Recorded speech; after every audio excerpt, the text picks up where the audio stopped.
Click. Hey, good evening, everybody. Welcome to the delusional world that is Racers News Network Live. Yes, we are a few minutes late, but that's okay because we're trying to figure something out. And as usual, it didn't work, but that's all right. And it's being taped and aired later, so it really doesn't matter. That we're taped and aired as soon as we're done via YouTube link. So that's all right.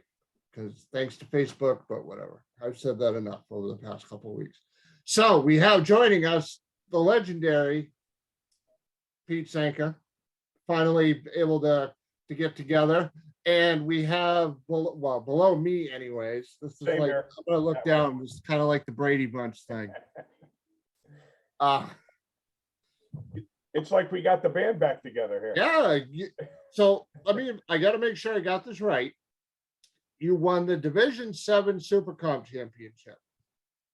You won the Vegas divisional event. You won the Pomona national event. So you wrapped up the past like 30 years of racing all in the past month. Yeah, you only left out one thing. I finished 9th in the world too. I was just going to say, nice. And finished top 10 in the world. There you go. I got you, JERRON. It was the four-fecta is what I call it. I don't downplay your accomplishments, pal. I got you. In 7 days, I ended up with 3 Wallies and a top 10 finish in the world. Like pretty nuts. So in all honesty, how long have you been racing, JERRON? 21 years, I believe now. All right, so I was close. Yeah. Now, have you ever? That's your first divisional win. Is that correct? That's my first NHRA division win. I have a Wally that I don't count. I won a bracket race Wally. I don't know if it was the 50th anniversary or whatever the year that they were doing like the pewter Wallies for, National Dragster Challenge or something like that. I won one of those at Capitol in a bracket race, but it don't count. I mean, it counts, but it don't count. So, yeah. But that was my first class NHRA win. I've got some wins on the IHRA side, but my first NHRA win. And then obviously that was your first national event win on the NHRA side of the universe. Yep. That's what makes it so crazy is that I got literally 7 days. I won my first national and divisional, like ridiculous. And my first division championship. I won a division championship in IHRA, but it's my first one in NHRA. Now, how long have you been running? I know you swap back and forth. How long have you been strictly NHRA? Since 2019. 2019. All right, cool. Yeah, I ran it before in the early 2000s, but then I'm going to say around 7 or 8, I went pretty much strictly IHRA racing, and then switched back to NHRA. I ran a little bit in 17. No, I ran a little bit in 18, but then 19 went nothing but NHRA. Cool. Go ahead, Pete. So I'm going to start back in your earlier years, but just to feed off of something you just said, you started in 2019, and then we went through the COVID years where racing was very lean, and now here we are in 2022. So I'm going to say a hell of a job for as a limited amount of racing. I mean, I'm going to call it 2 full years with a little scattered racing in the COVID years. That's a hell of an accomplishment, and I can tell you firsthand how long I've been trying to do it. Finished 4th in the division twice and 5th in the division once, never won a national. You did a hell of a job, but you're definitely no stranger to racing. So we're gonna hit the rewind button. Take us back to your earlier years when you started all this craziness. I know that you have always been big on IHRA. So take us back to the beginning and tell us how you got to where you are now. So basically, it's kind of weird how I started. I never drove a street car, a golf cart, anything on the racetrack. My first pass on the racetrack was in a 7-second dragster. Probably not the way you start racing. Probably not. But, yeah. But I credit EJ Parker for that. He put me in the car for the first time years ago, and it was an eye opener. I went. So my first pass was a half track, or probably 330 shut off pass, and then my first full pass was about maybe half an hour later, and I went 765 at 175. Wow. And as I was coming up the return road, I said, I'm done. I can't do this. I said, that was way too fast. I couldn't see. I couldn't, like, I'm like, how am I going to drive the finish line? I can't even, I'm done. Like, this is it. Like, I bit off more than I could chew. You felt like you just went for a pass in a top fuel car on nitrous. Exactly. Yeah. So I get back to the trailer, and this is word for word the conversation. I get out, and I'm like, man, I appreciate this, but dude, I'm done. I can't drive this car. And he literally just looks at me with his mouth open. He's like, if you don't get your butt back in the car and make another run, shut up. And I was like, what? He's like, get in. He's like, matter of fact, don't even take your jacket off. He put me back in the car. He put fuel in it, went back up, and made another pass. I was like, all right, that wasn't that bad. And now the rest is history. Yeah. So again, I would not suggest anyone start racing like that. But that was me. And that first year racing. So exactly 2 months after my first pass in the race car, I won a $5,000 at ACO. I run it up at a $5,000. I had 3 weeks in a row where I had 2 wins and a runner up at $5,000 and $10,000 races, literally 60 days after my first pass. So I had some pretty early success, and I had some success in IHRA. I won some national events in IHRA and Quick Rod and in Top Dragster. Won division championship in Quick Rod, which is the 890.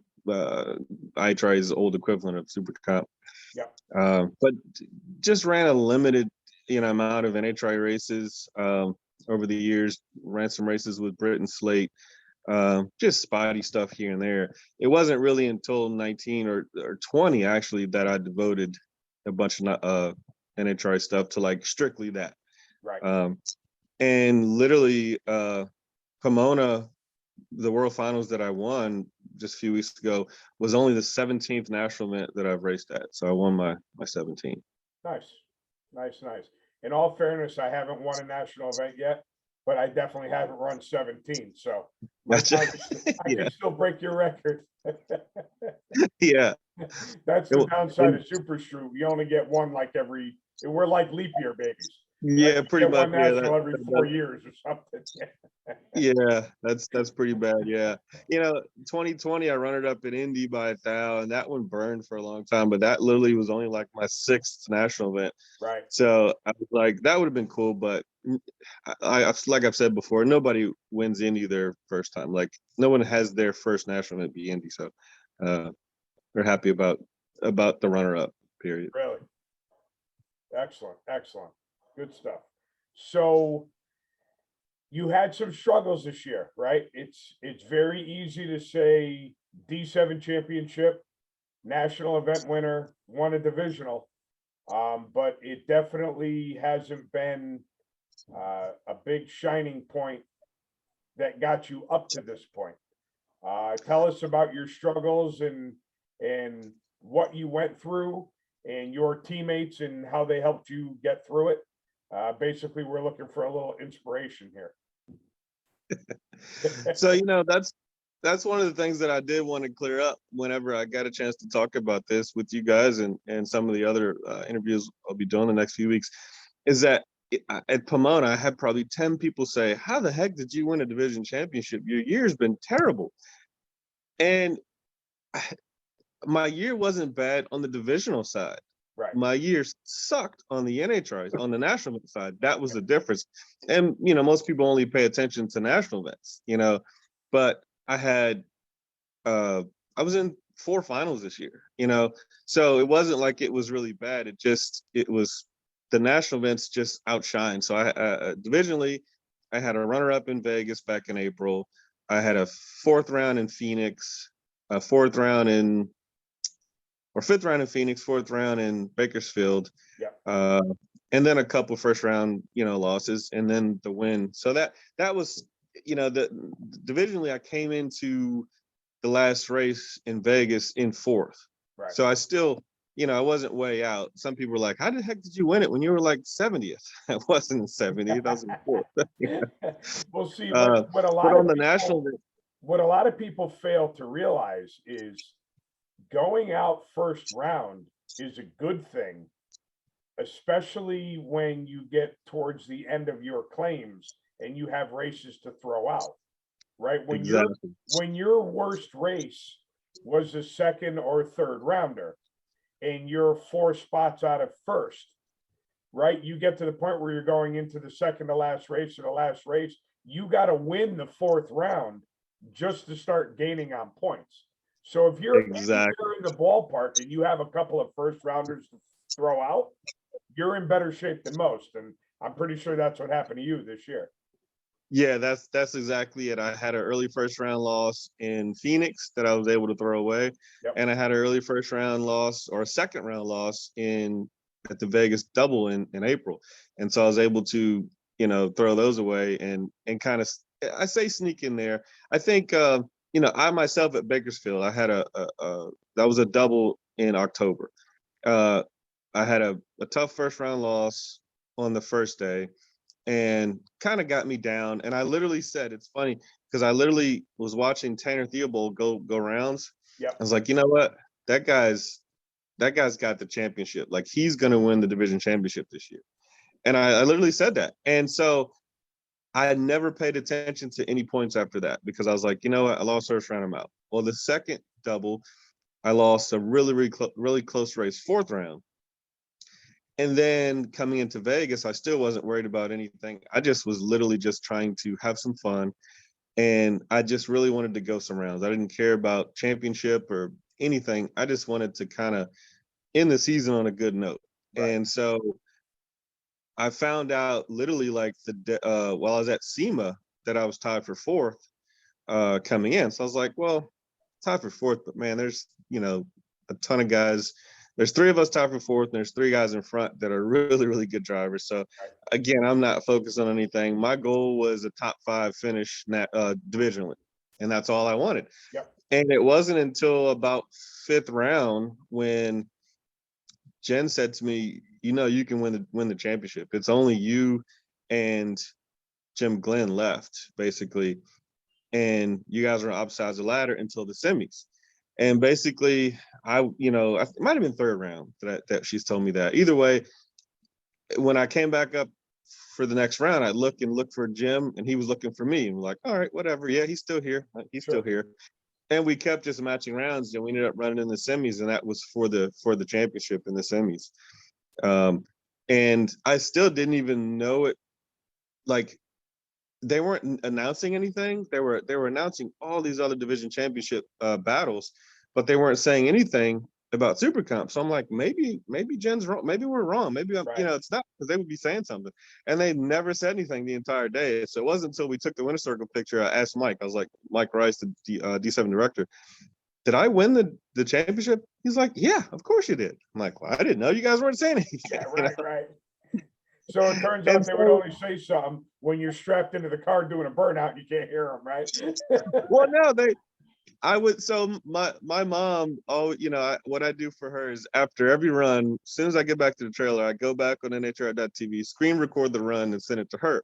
Right. And they weren't saying anything on that. Even when I was in the car, they weren't saying anything. Yeah. So I was like, I don't know. So I was listening to a bunch of people say, hey, this is going on, this is point. And I'm like, they aren't saying anything. Right. I don't know if I want to believe you guys or not, so I just didn't focus on it. And honestly, everybody's like, what happened that race to like put some fire under you? And it really wasn't any fire. It was just the fact that the formula for Super Comp or class racing, period, does not allow you to really get in a rhythm. And that's what I've been lacking all season long. It was, go to Denver, lose first round, wait a month. Right. Go to Indy, lose first round, wait a month. There was no, like a bracket race where you're racing bam, bam, bam, round after round. It wasn't until Vegas where I was able to get a break first round, or I won first round. I almost screwed up first round. This whole interview was almost totally null and void. I took 001 finish line first round. Did not mean to do that. 0001. Yes. Wow. Exactly. Yeah. Sheesh. Is So that even measurable? no, exactly. That was Like, nothing you but got an extra coat of wax on the nose of the car. exactly. Oh my That God. was nothing but a pile of luck right there. So Yeah, won that's all that. right. By doing that, went dead one, which got me the bye for second round. So then I was able to use that bye run second round, get a hit on the tree, get some numbers. And then the rest of the day was round after round after round. And I could get back into my old bracket race rhythm where, and I know I can drive. Right. The entire year has just been confidence. Me and Mike Banger talked about that a lot. It's so much hangs on confidence. Right. And our racing again kills confidence, because you're 2 runs this day and then wait another day and run this, this day. I mean, Indy's the biggest confidence killer race on the planet. You make your time runs on Tuesday, and Thursday you run first round, and if you win, you don't run second round until Saturday. Right, right. They you do everything but make you go down the opposite way down the track. Exactly. So that was the big key in Vegas, was just being able to, running second round through the finals all in that one day was my key to success. For sure. Just being able to get back in the car, hit the tree. I had one bad light. Honestly, not sure where that came from. I was 44, I think, fourth round. But every round after that, I was 0 or team. My worst light, I think, was 14, and that was in the final. So it was just that rhythm, just staying in the in the car and being able to make laps. When you went 44, what was your opponent's like?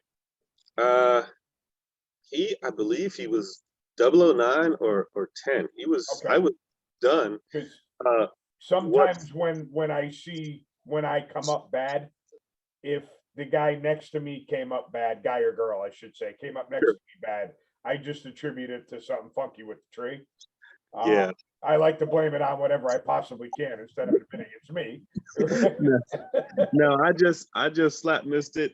Didn't think I missed it. I knew I didn't crush it. I honestly, I said I was 20. I was like, that was 20. All right. So when I saw the run play out, I said, all right, this is a get behind. Just go down there, show them a wheel, get behind.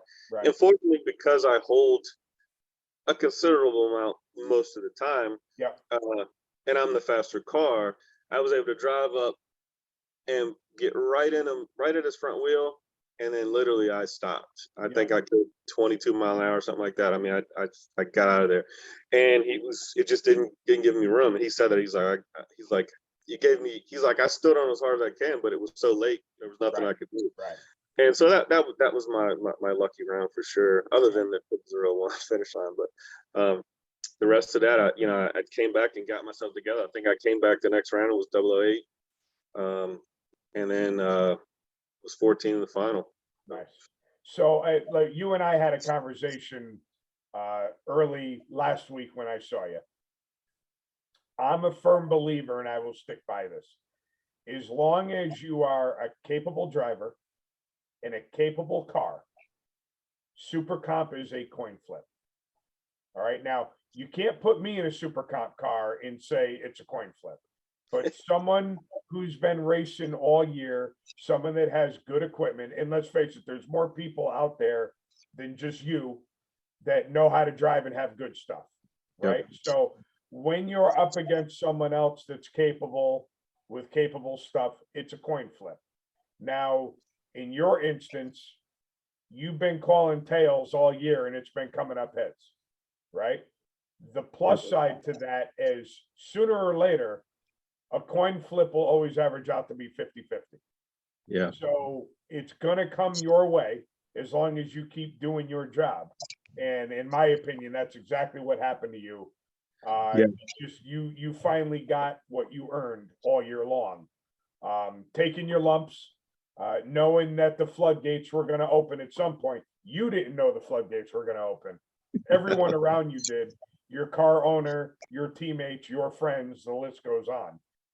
And Yeah. luckily you listened to all them. And it did open, and I gotta tell you, as your friend, I'm happy as hell for you. Couldn't have happened to a better guy. I certainly appreciate it. And you're right. Everybody but me knew it, because I can tell you, I went into Bakersfield after Indy with a pretty positive attitude. All right, this, everybody's like, it's going to turn, it's going to turn, it's going to turn. If I had a nickel for every time somebody said it's going to turn, I could have ran Top Fuel yesterday. Yep. And I was like, all right, Bakersfield's it's going to turn. And I went out there and was 12 on the tree. My guy's 008, and I go out 3,000 to his dead 4, something crazy, just a really, really tight run. Right. And I can tell you, I came up the return road, and I vowed that I was done with Super Cup. Like, I'm done. It's not going to turn. This is the stupidest thing I've ever done. I'm done. And I'm telling you, there are at least 29 people that were at Bakersfield who came up to me and said, I thought you were quitting, when they saw me at Vegas and Vegas. Because I told you, I told them I am done. Right. I will never run Super Comp ever again. I'm done. I'm going Top Dragster. I'm over this. This is the I'm dumbest. taking the throttle stop off. I'm beating it with a hammer. I'm going to do a burnout on it, and that's it. And so how many literally, times have we heard you say that though this year too? Yeah, right.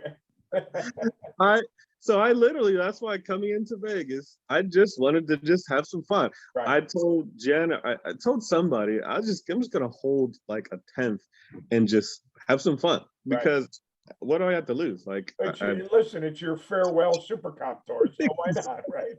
Exactly. And so then I go and win both races, and it's like, I guess I got to run it next year. And how many people came up to you and said, "Oh, I thought you were done with Super Comp"? Right? A lot of people, yeah, for sure. It was, I mean, we're talking Joe Costello, Reinhardt, like everybody, Tony Schumacher, everybody was, I thought you were quitting. Shut up, I was. But now that I have a number, not like I've been asked, get asked the question, am I going to run the 71 for the division championship or the number 9? I'm like, the 9. Yeah, right. I have wanted a single digit since I was my son's age. I mean, everybody wants that single digit. Right. And then, but I mean, I would have been super happy with the 71. Like, literally after Vegas, I was like proud to put the 71 on. I'm like, next year we're gonna have 71. That's another story too, is that how kind of crazy I am. I don't really pay attention to a lot of stuff. And I coming into Vegas, to Pomona, I'm like, well, let me back up. The weekend before the Vegas division was the Vegas National. I didn't race it because my son's birthday was that Friday. Yep. And I told my wife, I said, watch, I'm going to go to Pomona, win it, and won't even be able to claim it, because that's just how my luck goes, because I'm done. I'm out of claims. And she's like, well, it doesn't matter if, you're there to win the race. Don't worry about all that stuff. I'm like, okay. So I call her from the winner circle, or from the bottom end, not the winner circle. And I'm pretty much boohooing, not gonna lie. And she's like, you said you were gonna win the race. Can you claim it? I was like, no. I was like, I told you. I was like, but what are the odds I said that 2 weeks ago I was gonna win this race? Sure. And can't claim it. And so at that point, I still didn't know that I was claiming that race. I thought that it was the best 3 out of 5. Right. And it's 3 out of 6. And that was my 6th national event. So it wasn't until I was in the winner's circle, Jen walked up and she's like, oh yeah, congratulations, you're number 9. I'm like, what do you mean? She's like, you finished 9th in the world. I'm like, no, I didn't. I couldn't claim this race. She's like, no, Mike Rice came up last night and did the math and said, if you win, you're 9th. And I'm like, what? So Evan Kowalski's there. He's like, how many races have you run? I was like, this is my 6th. He's like, yeah, you're claiming this one. I was like, oh my God. So the whole time, I didn't even know I could claim that race. So for me, it's best that I don't know. Yeah, I was going to say, clearly there's a pattern here of you needing to shut your computer off until the end of the season. Exactly. So the other thing that I do stand behind with not knowing is I never look at a ladder. Some people, say, hey, you need to know, you prepare. Well, my team will tell you, I never want to know who I've got to run until I get to the lanes. Right. And people are like, well, that's kind of crazy. You need to come with a game plan. Well, here's my game plan. I'm either going to hold a lot or I'm going to hold a little.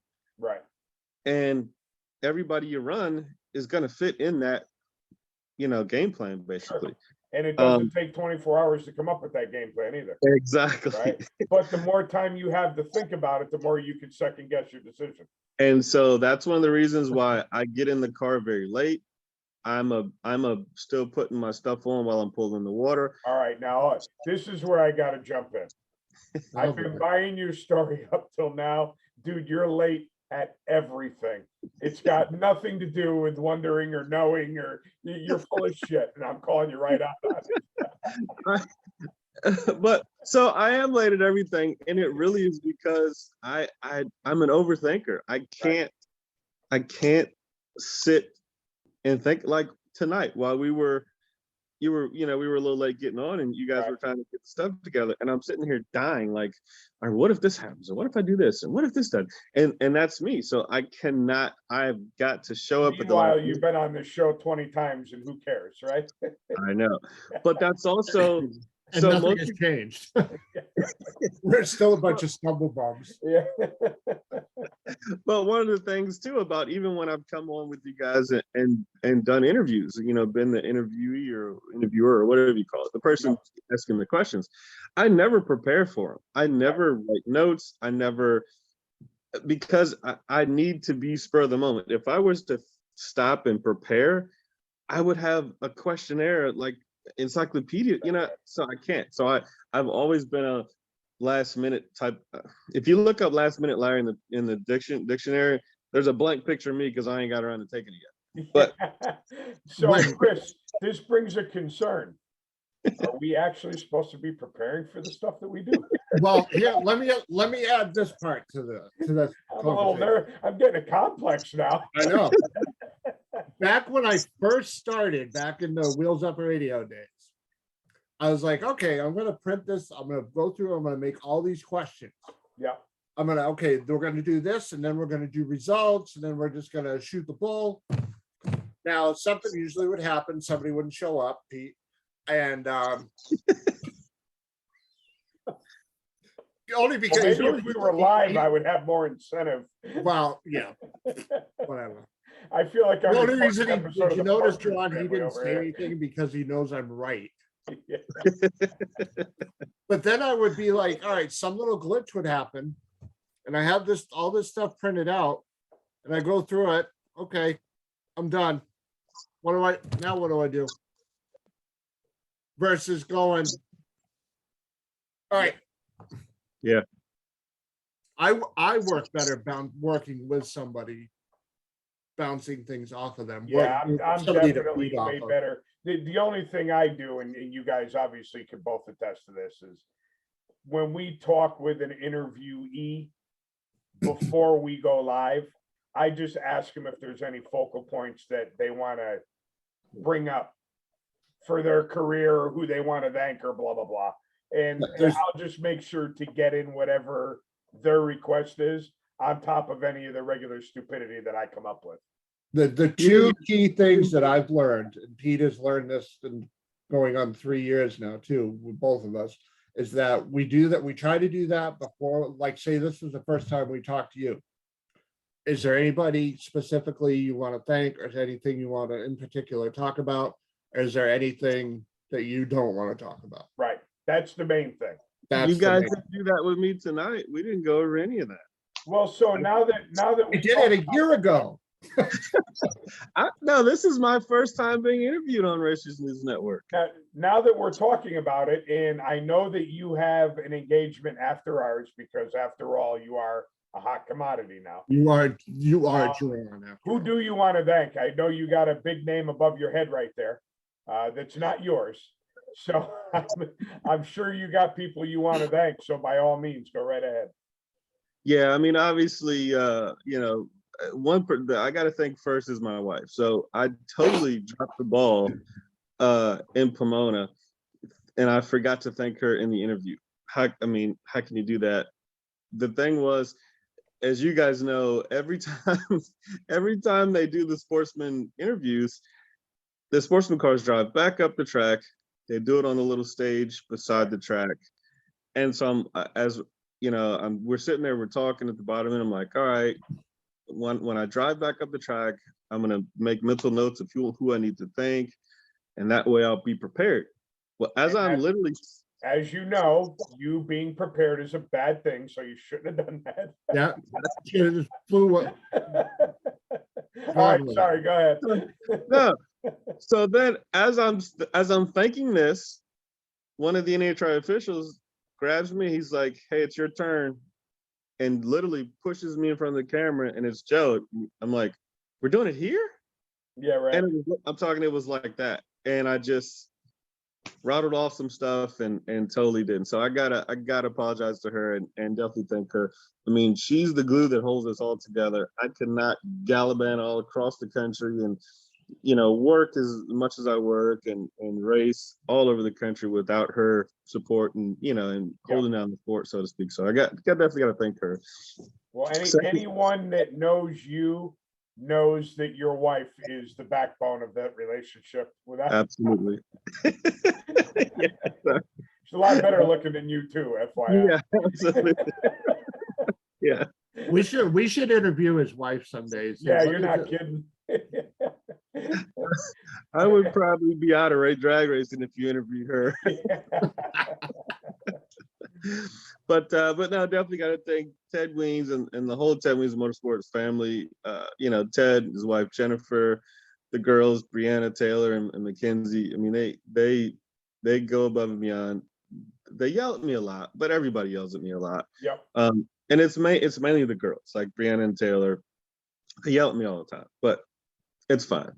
But no, I got to thank them. It's been a rough season. It's been a rough couple of seasons, with some early first round exits and stuff like that. But they stuck behind me. Jennifer Weens, who is my crew chief, my official crew chief, she has a passion for getting the numbers, doing the throttle stop numbers. Yep. So I love for her to do it. And I can tell you the last couple of races, last 3 or 4 races, pretty much from Indy on, I mean, she's been good all year, but the end of the season, she literally had the car. If I said I wanted to go 88.6, it was going 88.6. I mean, It was to the thou. Semifinals, a perfect example at Pomona. I had a tough guy. I know I'm running, and I know that we and him had a conversation in Vegas, and we've run before. He knows that I hold a lot. Right. And so I said, you know what? I'm not going to hold a lot. And I said, Jen, I want to go 89. I want to go high 89. Yeah. She was like, all right. He goes red. I legged it and went 89.5. And wow. So, yeah, I mean, she's so all of those wins. I mean, the last 2 races, I was just there for the ride. I had the fun job of being able to let go and put the car down the track. I mean, yeah, I was holding a lot certain runs, but the key to being able to hold is knowing what the car is going to go. Right, you can't say you're holding 7 and you're holding 12 or holding 3. Right. A lot of people are under the illusion that your car isn't consistent. It runs like shit. So right. I'm gonna, set it up to run at 870. Yeah. And I'll just wheel race. It don't work like that. No, exactly. Yeah. You might get lucky and get away with it here and there. Yeah. But on a consistent basis, you need to know what you have to kill to get to where you want to be. Yep. A lot of people just don't understand that. Exactly. Yeah. She tells me what I need to go 90, and then I make the decision on if I'm going to hold nothing, if I'm going to hold 500, if I'm going to hold a 10th. I mean, there's been time this year I've held 13. I'll go crazy on it, but I know that I'm holding that much. So because that's the discipline with holding is you got to be able to get rid of it. Yep. And so that's the deal. So a ton of the credit goes out to her. Got some Wallies coming their way here pretty soon. But so I got to thank Ted Williams, Complete Auto, Mickey Thompson. The sticky Mickeys were there all year. I mean, there's just not a better tire. I don't care what anybody says. What actual tire do you run? Do you run the little or big Bubba? I run the little Bubba. Little Bubba. Yep. And I have a pretty fast car for super comp. I go on average 186, 187. Yep. And it's just always there. It's consistent. I don't have to worry about it. I run 6 pounds of air. I'll tell everybody, like, 6 pounds. It's perfect. Right. Perfect. Mad Cat Racing Engines, Bob Reinhardt at Mad Cat. I mean, I've run some good motors over the years, but man, I'm not just saying this because it's a Mad Cat motor, but Mad Cat makes some power. I mean, this thing is just consistent. I run the valves every 20, 25 runs, and I very seldom have to move. I mean, the motor's just there. Now, everybody noticed it was smoking at the end of last year or into this year. She's a little worn out. Yeah. But it's still fast. I mean, the thing's great. So got to thank Madcap. I also got to thank RaceQuip. Although after the Holly acquisition, they didn't extend my sponsorship. RaceQuip was one of the first companies that really stood behind me and helped me out in that category with, being a dealer and things like that. Yep. So I'm no longer affiliated with RaceQuip, but they were, a good company that stood behind me for about 5 years now. So gotta thank RaceQuip. Torco, Jody at Torco Race Fuels. A lot of people don't know Torco is still even a thing, but Torco is a bad freaking fuel. I mean, it is, the thing just runs. I mean, and we haven't had a problem with it. We run Torco alcohol, we run Torco gas. So give Jody a call at Torco. He can help you out. And then everybody at Team Imagine That, everybody at the 3 body shops that I work out of, those guys, I wouldn't be able to leave and go racing without them getting stuff done and getting stuff ready while I'm out racing. So Dallas Automotive, Mike at Baker's Body Works, and Mark Klein and Auto Pro in Vegas. Those guys are invaluable to me. Excellent. Good stuff. Now I have to put you on the spot a little bit. Sure. When is the banquet for D7? It's January 21st. Okay. In Sam's Town in Las Vegas. So here's what I would like. We will have our live privileges back. I would love to, even if it's on an off night, even if it's for 15 or 20 minutes, I would love to do an interview with you and your team together. Sure. Just on the same screen, just so I could hear them make fun of you. It would they'll love that. Yeah. And I would love for you to get the party started before you go off and celebrate your championship with a quick little interview. Yeah. Just a little glimpse into the night of what's going to be on arguably your biggest night of your racing career. Yeah, absolutely. That'll be fun. I know Jen is, if she could hear this right now, she'd be jumping at the opportunity to do that. Good. And the girls also. So no, we'll definitely do that. That way you can kind of meet them and maybe we can get them on the show next year and kind of put them on the spot. And Love I mean, because these 3 women are extraordinary at what they do. They're all very fast. Taylor, the middle daughter, is only 17 years old, and I'm pretty sure she's got the fastest pass this year in Top Dragster. Indy, she unfortunately didn't qualify, but she went 6 flat with a 3, I believe, at 2:34, I think it was. And then so she did not qualify because she went too fast.